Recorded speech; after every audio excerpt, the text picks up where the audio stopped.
ಎಲ್ಲರಿಗೂ ನಮಸ್ಕಾರ. Welcome back to my channel. ನಾನು ಇವತ್ತು ಮತ್ತೊಂದು ರೆಸಿಪಿ ಜೊತೆ ನಿಮ್ಮ ಮುಂದೆ ಬಂದಿದ್ದೀನಿ. ಅದು ಒಂದು ಬನಾನಾ ಕೇಕ್. ಹೇಗೆ ಮಾಡೋದು ಅಂತ ಹೇಳಿ ಕ್ವಿಕ್ಕಾಗಿ ನೋಡ್ಕೊಂಡು ಬರೋಣ ಬನ್ನಿ. ಇಲ್ಲಿ ನಾನು ಅರ್ಧ ಕಪ್ಪಷ್ಟು ಶುಗರ್ ಜೊತೆಗೆ 1/4 ಕಪ್ಪಷ್ಟು ಬೆಲ್ಲನ ತೊಗೊಂಡಿದ್ದೀನಿ. ಜಾಗ್ರಿ ಪೌಡರ್ನೇ ತೊಗೊಂಡಿದ್ದೀನಿ ನಾನು. ಇವಾಗ ಅದು ಎರಡನ್ನೂ ಕೂಡ ಚೆನ್ನಾಗಿ ಗ್ರೈಂಡ್ ಮಾಡಬೇಕು. ಜೊತೆಗೆ ನಾನು ಏಲಕ್ಕಿನೂ ಕೂಡ ಸೇರಿಸ್ಕೊಂಡಿದ್ದೀನಿ, ಯಾಕಂದರೆ ಫ್ಲೇವರ್ಗೋಸ್ಕರ. ಇದನ್ನು ಚೆನ್ನಾಗಿ ಗ್ರೈಂಡ್ ಮಾಡ್ಕೊಂಡಾದಮೇಲೆ ಇಲ್ಲೊಂದು ಮಿಕ್ಸಿಂಗ್ ಬೌಲನ್ನ ತೊಗೊಂಡಿದ್ದೀನಿ. ಈ ಮಿಕ್ಸಿಂಗ್ ಬೌಲಲ್ಲಿ ನಾನು 1 ಕಪ್ಪಷ್ಟು ಕರ್ಡ್ ಹಾಕ್ಕೊಳ್ತಾ ಇದ್ದೀನಿ. ಅದ್ರ ಜೊತೆಗೆ ಆಗಲೇ ನಾವು ಪೌಡರ್ ಮಾಡಿ ಇಟ್ಕೊಂಡಿದ್ದಂಥ ಶುಗರ್ ಮತ್ತು ಜಾಗ್ರಿ ಎರಡರದ್ದು ಮಿಕ್ಸ್ನ ನಾವು ಸೇರಿಸ್ಕೊಂಡು ಚೆನ್ನಾಗಿ ಇದನ್ನು ಬೀಟ್ ಮಾಡ್ಕೋಬೇಕು.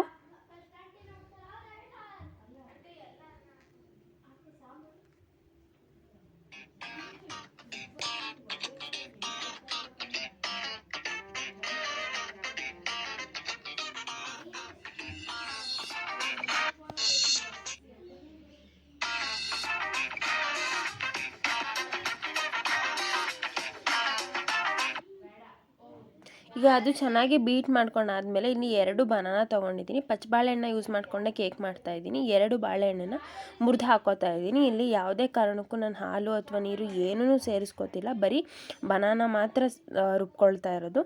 ಇವಾಗ ಅದ್ರದ್ದು ಕೂಡ ಪ್ಯೂರಿ ರೆಡಿ ಆಯಿತು. ಈಗ ನಾನು ಏನು ಬೀಟ್ ಮಾಡಿ ಇಟ್ಕೊಂಡಿದ್ದೆ ಕರ್ಡ್ ಮತ್ತು ಶುಗರ್ ಪೌಡರ್, ಅದೆರಡಕ್ಕೂ ಅದನ್ನು ಇವಾಗ ಬಾಳೆಹಣ್ಣು ರುಬ್ಕೊಂಡಿದ್ದೆ ಅಲ್ಲ, ಸೊ ಅದನ್ನು ಕೂಡ ಸೇರಿಸಿ ಇದನ್ನು ಕೂಡ ಚೆನ್ನಾಗಿ ಬೀಟ್ ಮಾಡ್ಕೋಬೇಕು.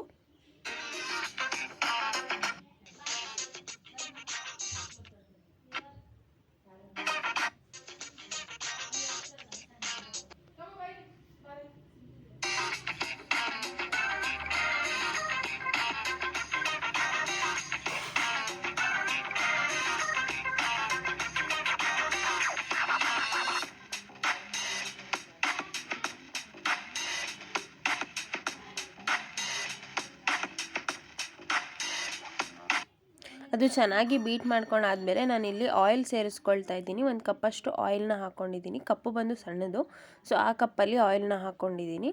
ಈಗ ಅದನ್ನು ಕೂಡ ಚೆನ್ನಾಗಿ ಬೀಟ್ ಮಾಡ್ಕೋಬೇಕು.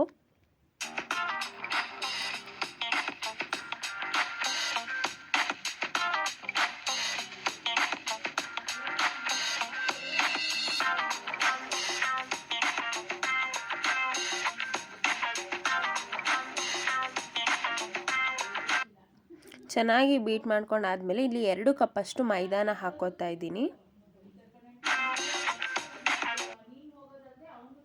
ಅದಾದಮೇಲೆ ಬೇಕಿಂಗ್ ಸೋಡಾ 1 ಟೇಬಲ್ ಸ್ಪೂನಷ್ಟು,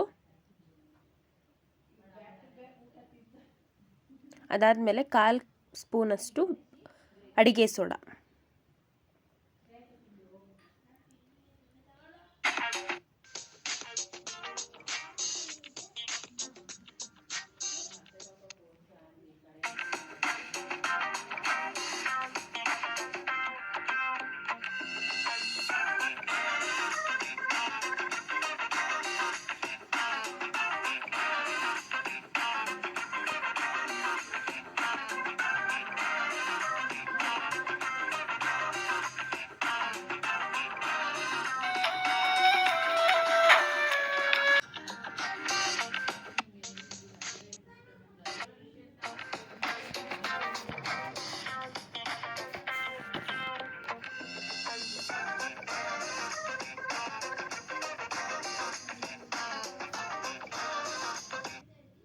ಇವಾಗ ನಾವು ಸ್ವಲ್ಪ ಸ್ವಲ್ಪನೇ ಹಾಲನ್ನ ಸೇರಿಸ್ಕೊಳ್ತಾ ನೀಟಾಗಿ ಬೀಟ್ ಮಾಡಬೇಕು. ಯಾವುದೇ ಕಾರಣಕ್ಕೂ ಗಂಟು ಇಲ್ಲದೆ ಇರೋ ಥರ ನೀಟಾಗಿ ಬೀಟ್ ಮಾಡ್ಕೋಬೇಕು.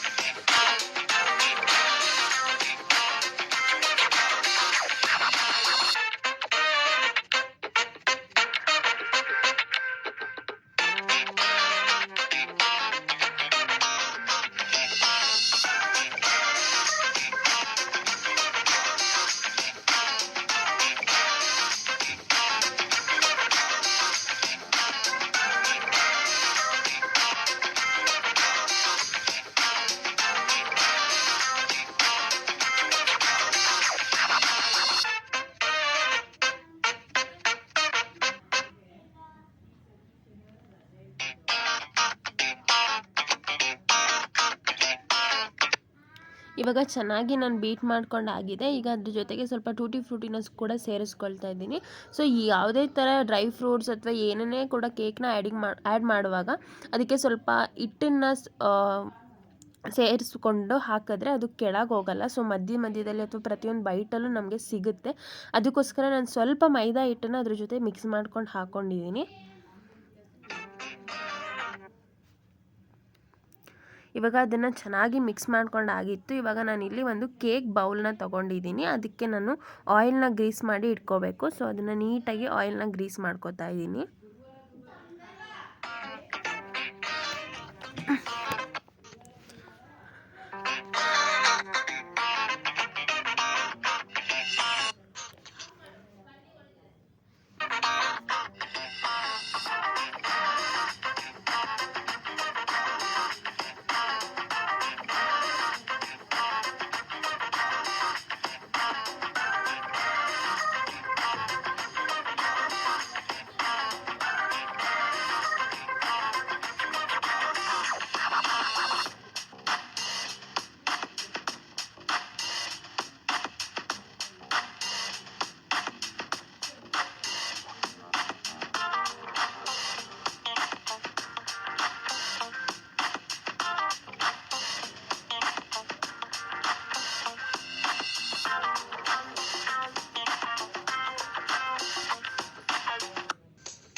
ಈಗ ನಾನು ಕೇಕ್ ಬೌಲ್ಗೆ ಕೇಕ್ ಬ್ಯಾಟರ್ನ ಕೂಡ ಹಾಕ್ಕೊಂಡಿದ್ದೀನಿ. ಮೇಲ್ಗಡೆ ಸ್ವಲ್ಪ ಡೆಕೋರೇಷನ್ ಪರ್ಪಸ್ಗೋಸ್ಕರ ಟೂಟಿ ಫ್ರೂಟಿನ ಹಾಕ್ಕೊಂಡು ಚೆನ್ನಾಗಿ ಟ್ಯಾಪ್ ಮಾಡ್ಕೋಬೇಕು, ಏರ್ ಬಬಲ್ಸ್ ಇಲ್ಲದೆ ಇರೋ ಥರ.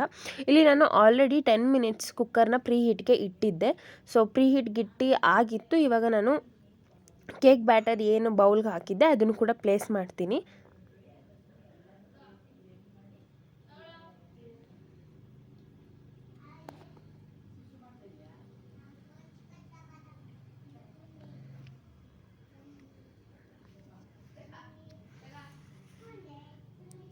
ಕೇಕ್ ಬ್ಯಾಟರ್ನ ಕುಕ್ಕರ್ ಒಳಗೆ ಇಟ್ಟಾದಮೇಲೆ ಯಾವುದೇ ಕಾರಣಕ್ಕೂ ಗ್ಯಾಸ್ಕೆಟ್ ಇರಬಾರ್ದು. ಗ್ಯಾಸ್ಕೆಟ್ ಇಲ್ಲದೇ ಕುಕ್ಕರ್ ಲಿಡ್ನ ಕ್ಲೋಸ್ ಮಾಡ್ಕೊಬೇಕು.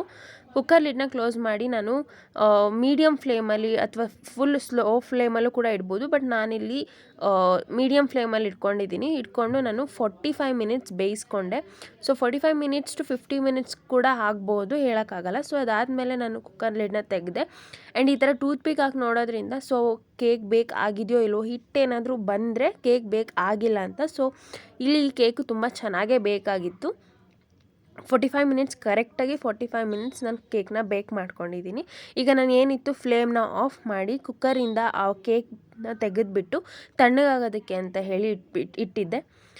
ಸೊ ತಣ್ಣಗಾಗಿ ಈ ಥರ ಮಗ್ಚಿ ಒಂದು 2 ನಿಮಿಷ ಟ್ಯಾಪ್ ಮಾಡಿದ್ಮೇಲೆ ಚೆನ್ನಾಗಿ ಕೇಕ್ ಕೂಡ ಬಂದಿದೆ. ಆ್ಯಂಡ್ ತುಂಬ ಸಾಫ್ಟಾಗಿ ಕೂಡ ಬಂದಿತ್ತು, ನೋಡ್ಬೋದು ನೀವು.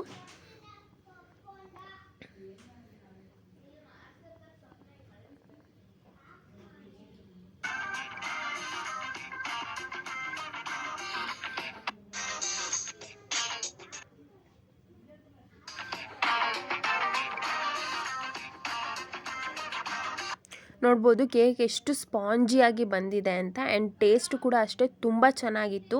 ನಾನಿಲ್ಲಿ ಬೇರೆ ಯಾವ ಫ್ಲೇವರ್ಸ್ನೂ ಆ್ಯಡ್ ಮಾಡಿಲ್ಲ. ನಾನು ಏನು ಬನಾನಾ ಆ್ಯಡ್ ಮಾಡಿದೆ ಅಷ್ಟೇ, ಅದು ಬಿಟ್ಟು ಯಾವುದೇ ಥರ ಫ್ಲೇವರ್ಸ್ನೂ ಕೂಡ ಆ್ಯಡ್ ಮಾಡಿಲ್ಲ ನಾನು. ಸೊ ತುಂಬ ಟೇಸ್ಟಿಯಾಗಿಯೇ ಬಂದಿತ್ತು ಕೇಕು.